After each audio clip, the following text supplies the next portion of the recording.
이 내면은 제가 그때 말했지만 시스템에서 바뀔 수 있어요.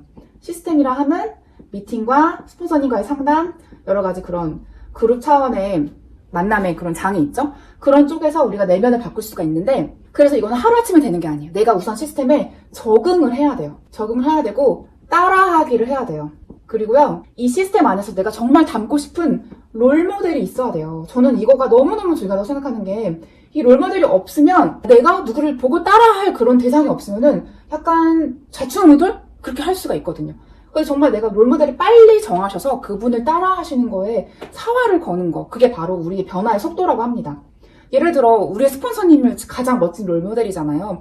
탑리더님 마찬가지고, 그런 스폰서님을 봤을 때 어떤 부분에서 내가 빨리 따라야 될까? 그리고 내적인 부분, 대화하실 때 모습, 그리고 어떤 그분이 가지고 있는 어떤 가치관, 관계를 맺는 그런 태도, 그런 것들을 빨리빨리 보고 따라한다는 그런 게 내가 내면을 자꾸 가꾸고 갈고 닦을 수 있는 빠른 도구가 된다는 겁니다.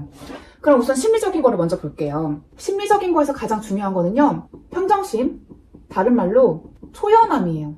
사람이 초연하다는 거는요, 굉장한 자신감이 있다는 거거든요.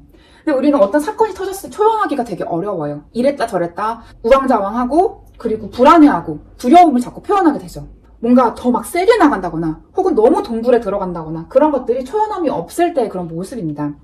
근데 급이 다른, 그리고 마음의 그릇이 다른 분은요, 초연하고 평정심을 갖는 사람들이에요.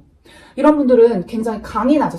생각이나 성격이 굉장히 강인합니다. 그래서 저는 이 강인하다고 해서 사람이 막 되게 드세고 딱 봐도 막 카리스마 넘치고 그런 게 아니라 부드럽고 따뜻해도 강인하신 분들이 있어요. 제 파트너 중에도 있고 우리 스폰서님도 그러시고, 그런 것들을 보면은 아, 평정심과 초연함을 가지는 게 심리적으로 내가 우위에 서는 방법이구나. 그리고 이게 바로 성장 마인드셋을 갖게 하는구나. 그런 것들을 저는 많이 깨닫습니다. 이 성장 마인드셋이 있어야 내가 발전하고자 하는 의지가 생기는 거잖아요. 근데 고정 마인드셋을 가진 사람들은 그냥 그 자리에 안주하려는데 굉장히 많은 에너지를 씁니다. 그리고 또 중요한 거, 자제력이에요. 어찌 보면 초연한 사람들은 자제도 굉장히 잘해요. 자기 스스로를 절제하는 그런 모습인데, 이런 것들은 스포츠를 할 때 많이 배워집니다. 그래서 어린 시절 스포츠를 즐겼거나 팀으로 하는 무슨 경기를, 게임을 즐겼던 사람들, 혹은 현재도 즐기고 있는 사람들은 이 자제력이 굉장히 높죠. 그래서 자제력은 우리 사업에도 고스란히 다 적용이 된다는 거예요. 그래서 김일두 리더님도 운동을 강조하시는 게 마라톤을 통해서 내 몸을 자제하고 절제하고 그런 루틴을 갖는 그런 것들을 키울 수가 있기 때문에 강조하시는 게 아닐까, 그런 생각이 들고, 그리고 스트레스 상황이 반드시 와요. 우리는 변수 상황이 반드시 오는데 이 변수 상황에서 견디는 능력이 되게 중요해요. 물론 극복도 중요하죠.